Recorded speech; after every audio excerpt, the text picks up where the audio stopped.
Hola, ¿qué tal? Donc on se retrouve, on se retrouve pour l'analyse du match d'hier soir entre les Pays-Bas et le Portugal, donc pour la première finale de l'histoire de la Ligue des Nations, une compétition dont j'ai globalement toujours pas compris l'intérêt, mais il faut quand même féliciter l'équipe qui a gagné et les équipes qui ont joué cette compétition à fond.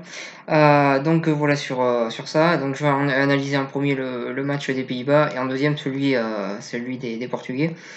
Donc on a vu des Pays-Bas en défense faire un match globalement plutôt intéressant, même si tout n'a pas été parfait. Ça a été quand même assez solide défensivement et même s'ils ont concédé des occasions dans l'ensemble, les Pays-Bas ont fait un match assez solide en défense, mais ils ont eu du mal à résister aux assauts portugais et notamment frappe de loin, vu qu'ils avaient prévu les frappes de prise avaient vraiment bien défendu, mais pour les frappes de loin, c'est vrai qu'ils n'avaient pas prévu ça. Et c'est vrai qu'il y a eu quelques petites erreurs sur ça, mais globalement, ça a été à peu près la défense du Pays-Bas hier. Le milieu de terrain a été en grosse difficulté et l'attaque a été tout simplement invisible. Les trois de devant, on les a pas vus du match. Très très décevant de la part des Hollandais ce match-là. On les a pas vus offensivement comme j'ai dit. Donc voilà, offensivement, ça a vraiment été très très décevant. Et on voit que finalement, il y a une belle génération qui arrive aux Pays-Bas, mais il y a quand même des postes où il manque des bons joueurs. Et je pense qu'offensivement, ça me paraît pour l'instant très léger. Donc voilà sur ça, et on l'a bien vu sur ce match-là. Et au-delà de ça, je pense que c'est une victoire méritée pour les Portugais, qui ont été au-dessus dans tous les secteurs du jeu. Offensivement, ils ont plutôt bien joué dans l'ensemble. Énorme match de Bernardo Silva. Encore une fois, une grosse performance de sa part. Il fait une énorme saison avec Manchester City. Et là, il fait un énorme match. Il a été élu meilleur joueur de ce tournoi-là, de la Ligue des Nations. C'est totalement mérité. Il fait une très très bonne performance et voilà sur ça. Ensuite, je voulais aussi parler de Guedes offensivement, qui met ce but de la victoire, qui n'était pas titulaire lors de la demi-finale et qui marque le but de la victoire.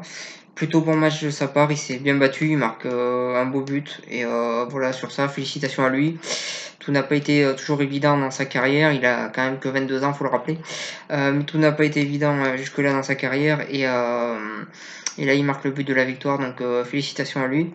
Ensuite le milieu de terrain, j'ai trouvé que ça a été très solide côté portugais. On a Carvalho qui a fait une saison plutôt moyenne, voire mauvaise avec le Betis, qui a fait un très très bon match là. On a Fernandez qui s'est bien repris par rapport au dernier match où je l'avais trouvé un petit peu faible. Donc voilà sur ça, un milieu de terrain qui a été très solide.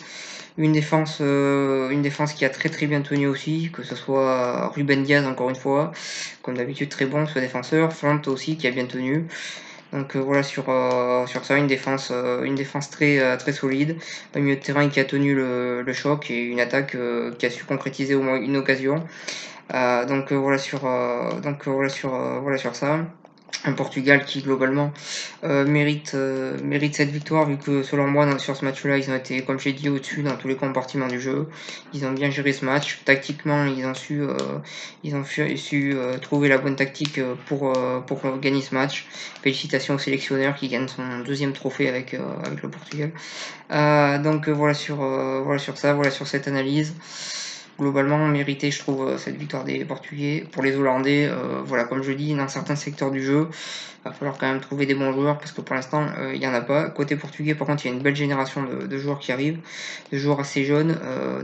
Voilà, c'est très prometteur pour l'avenir, cette équipe portugaise. Et de l'autre côté, le Pays-Bas aussi, mais selon moi, il manque quand même quelques joueurs bon à certains postes, contrairement au Portugal qui selon moi a des joueurs qui sont déjà plus que prometteurs à tous les postes. Donc voilà sur ça, voilà sur cette vidéo.